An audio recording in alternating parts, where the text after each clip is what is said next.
Fuck me. Full disclosure, news and commentary number 29. God damn it. It was a fucking 40-minute masterpiece. A fucking almost 40-minute masterpiece. But apparently clicked off after 11 seconds. So what are you going to get? The fucking incredibly truncated version because I still have to finish my workout. Fuck me. I did an unboxing. Oh, by the way, Patreon people, all of you, yay. My Patreon next thing that I'm going to talk about is awesome shit. You should subscribe. Yay. $5 a month. Quit being a cheap fuck. Yay. I got this in the mail. What is it? It's an indication of the fucking thing that I got as I raise all this money for charity every year, and it's awesome. Yay. I'm going to do that again on President's Day. I'm going to whip through this shit super fucking fast. God fucking damn it. Well, can't be mad about it. Just have to get it out because that's what I'm going to do. Evolve. Drew 175 to 225 shots. He got a contract. That's awesome. It was just as easy to imagine that Aja herself would get a contract as well. Yay. The common theme of this thing is going to be like the last one. It was Elena playing the violin for all the people who are whining and crying. This time the theme is going to be something super simple, which is the idea of pictures, still pictures associated with promotions and shows and that kind of thing. So that's a theme that we're going to go to again and again because it's important. Our commentary is going to be about Southern Fried. Fuck, man, the shit was really good. Whatever. Focus, dickhead. Just get through it like Southern Fried did, right? Evolve. There's a number of people who were involved in this sort of tryout shit. William Regal was there. It's a really good number, though, 175 to 225. APW drew 62. What is this about a strychnine wedding? I want more info. And why isn't there a fucking picture? I don't know. Georgia World Class drew 60. If I had to read Matchmaker Chris Nelms and their fucking sum up of the show, if that is an indication that they don't know what the fuck they're doing and that show is shit, I wonder how long they're going to hold on to the more prominent people like Adrian Armour and Murder who are associated with that show. Because it seems like it's a show that's going absolutely fucking nowhere. Speaking of shows that are going absolutely nowhere, Stranglehold, you drew 45. Less than half of what you got on your other show. And you're doing shows once a month and you're drawing fucking 45 in a building where there was a promotion that ran there once a week and got bigger crowds than that. They don't know what they're doing. That's a fucking shock. One of the Stranglehold dickheads, MC Freeze, has been showing up on everybody's thing posting about the show. I ain't mad about that. I'm just mad that they're a shit show and MC Freeze's shit is dumb. And Chili McFreeze, I get it. That was one of the names that Stone Cold was going to be given. Aren't you clever and fucking funny? I've been having fun, if you haven't noticed, jumping on Facebook and jumping into these wrestling posts and fucking chopping everybody down with my fucking samurai sword of hate. Nobody has been safe, and it's been a lot of fun. Southern Fried, of course, got their 200. I'll bring that up in the commentary. That it's now going to be an incredibly truncated version. Total Aggression drew 144. Horseshit. Total Aggression, the picture from that show of Cody McCulley holding that title, and go to gwhnewsandnotes.blogspot.com to see it. It's fucking pathetic. The picture looks like shit, and I noticed they're not going to be in the building in November. They're going to be somewhere else. It's probably best for all involved. 144. So Total Aggression Pro is saying that they drew almost what Fright Night did. So does that mean that Anarchy is incredibly weak and doesn't know what the fuck they're doing? Or does that mean Total Aggression Pro is lying about their crowd again? You be the judge. Speaking of pictures of crowds, GPW drew 226 and put the crowd picture to prove it. If you want an indication that GPW is actually something to be reckoned with, as much as prominent people in Georgia wrestling keep trying to shit on it and saying it doesn't matter, it's hard to say they don't matter when they're drawing 226 and the picture that they're putting forward is of their crowd, which was large. A picture that I absolutely loved was the one from MelMagazine.com with their article about Matt Griffin in action. And I'm sorry that I'm having to redo this part because it was one of my favorite things that I talked about, but I'm going to sum it up. Matt Griffin, that article made him look great. It made wrestling look great. It made wrestling in Georgia look great. It made action look great. And the best part about the picture was Matt Griffin did not mug for the camera. He always fucking mugs for shots, and I think it's a bad look. I think they've reached a level of prominence where Matt Griffin has got to fucking stop stroking his own ego and putting himself forward and doing these bug-eyed pictures. I think it's a bad look. It reminds me of Harold J. Taylor, who's a guy who took pictures of Georgia promotions for years and years, including PCW, full disclosure.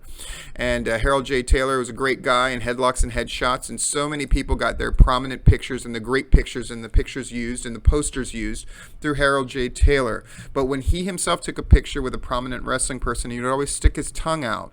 And I think it belied his growing stature in Georgia. If you're on top and you're doing that kind of shit, then it's a quirky thing. If you're somebody who's trying to come up and make a living, or at least make a great deal of money doing it, it's sort of an indication that you don't take yourself seriously enough, and thus you're not going to take me seriously enough, so fuck you. Is that too harsh? No, it's not. Harold J. Taylor could have achieved the kind of prominence and renown that a number of other Georgia notables have, who do show reviews, hint, hint, and stuff like that, who are now taken more seriously. But Harold J. wouldn't embrace the new role. And Matt Griffin perhaps is, and I think that's a good thing. What are shows happening? Tank City Throwdown. I thought Tank's appearance on Gunnar Miller was in 60 Minute Broadway was maybe the best appearance for Gunnar Miller that has happened yet. And I think it's because Gunnar Miller was at both equal things, comfortable being around Tank because they're boys and they travel together, but also uncomfortable because Tank has a level of authenticity to him of maybe he'll say something crazy or do something crazy or whatever. Authenticity is in short supply in Georgia wrestling because we're going over a changing of the guard. And I was saying how Jeff G. Bailey, if he was to come back and do a thing, it would be hard because the last invitation, and a friend of mine pointed this out to me, the last time Jeff G. Bailey and Gunnar Miller did their thing, they were at the forefront of that wave, and they were the leaders of it. And now we're in a totally different era. And Jeff G. Bailey is an elder statesman, and so I don't know if he could be top heel anymore. In the same way, can Ric Flair be a super heel anymore? I don't think so. I think there's something about them that they've reached a status that people want to like them. Same goes with Tank. And that's okay. You have to embrace the new role and find the appropriate pictures and behaviors and status. And some people are not willing to change. And I think you have to be willing. It's pro wrestling. After all, the picture of Trevor Aeon and Cyrus and everybody else for Wrestle 1 in Japan was fucking great and heartwarming. And we know how I feel about the whole fundraising shit for Cyrus and all that. I've stated that before. But seeing a picture of the boys fucking happy and in Japan and really getting their shot, because it is an opportunity at the end of the day. I might poo-poo that opportunity. I might hate Sonny Ono and hope that, Cyrus fucking sits on him and kills him, or that they stick Sonny Ono with the check somewhere. But, fuck. Good for them. Have fun, guys. It's fucking awesome. Japan's awesome. I love Japan. I've been to Japan to work. I've fucking lived in Japan. Lived. So, love it. The ROH title match, tag team title match thing, Master and Machine. They have a link there. Bill Behrens has been pushing that fucking hard. I went against every instinct that I have, and I went and I did it. I clicked, and I want them to get it. Does that surprise you? It surprises me, honestly. But you know what swayed me to do it is that picture of Master and Machine. Fucking fresh face guys holding titles. They're excited. And I thought, you know what? They've been around. They're fucking making their way. Bill Behrens is pushing for them hard. I want them to have that fucking match. And the picture convinced me to do it. So you can go there and you can vote for them as many times as you want. You should. And I did. I voted for them more than once. Now, and PCW is going to get started. Full disclosure, I have a bit of a vested interest in hoping they do well. I wish them the best. I'm excited. PCW. Supposedly, Friday, November 1st is going to be the first show. We'll see if that happens, but it's fucking exciting. God damn, that's in a week and a couple of days. Wow. Southern Fried. Fuck. They deserved the long commentary that I gave them before, but I see that good, it's still running.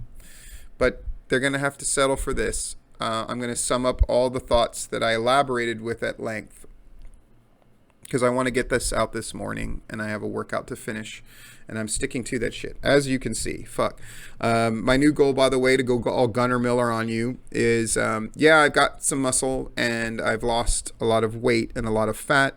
My goal is to fucking slim down even more, to the point where my body fat percentage is low enough that you can really see the muscles come out, especially my abdominal muscles. Pure ego. There's nothing fucking practical about it, but I'm healthier. My energy level's up and all that good, happy horse shit. I think I look a lot better, but now I want to see what I can do. That's exciting.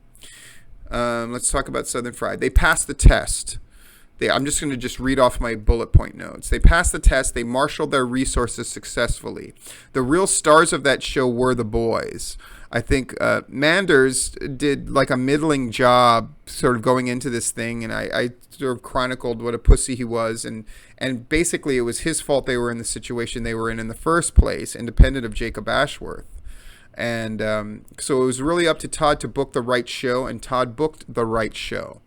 And at first I was making fun of the picture that Rob Rod put up of that thing in the back and that quote about, they tried to bury you, but they didn't know you were a seed, and how ridiculous that was behind the scenes. Full disclosure, I was making fun of that because I'm like, they're supposed to be the fucking Mighty Oak. They're supposed to be one of the top 2 promotions, if not the top promotion. And here they are acting like that they're fucking starting over. But then I realized they are starting over.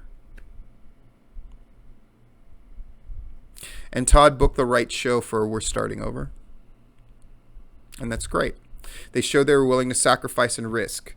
And they were pushed to the limit, and they came through. But it was the boys that really came through. It was AC Mack and Alan Angels and Logan Creed and everybody else associated with the show that really came through.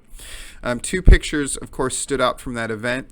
One was the photo of Bill Behrens, David Manders, and Gary Lamb. And look at that photo and study it closely and tell me what it indicates about those 3 guys, by the way. Gary Lamb, who has now been part of 2 of the biggest pictures.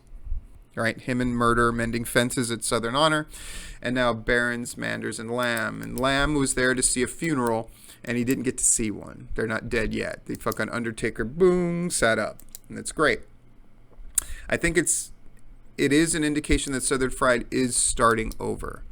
So they're looking forward to 2020. Manders has said it. They've all said it. So they basically resigned themselves. I mean, put it this way. They marshaled all of their resources and they got everything together and they did survive. But this notion that they're top anything, I think, is dispelled.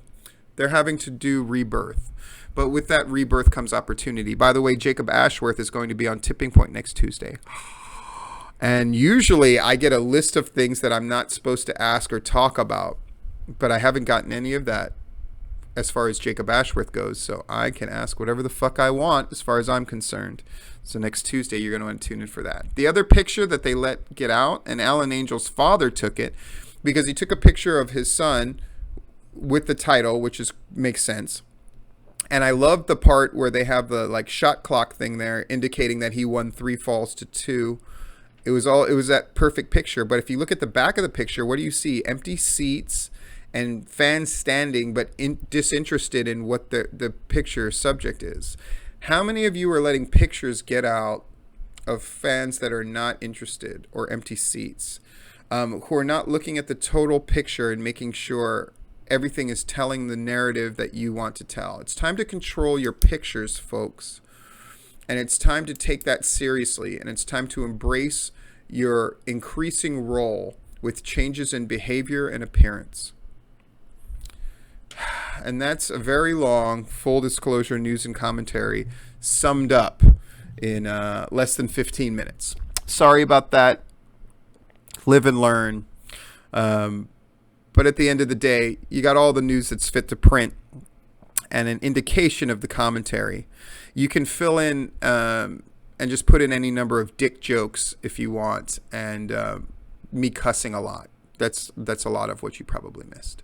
Anyway, I'm going to go ahead and get this motherfucker out and finish my workout. This has been Full Disclosure.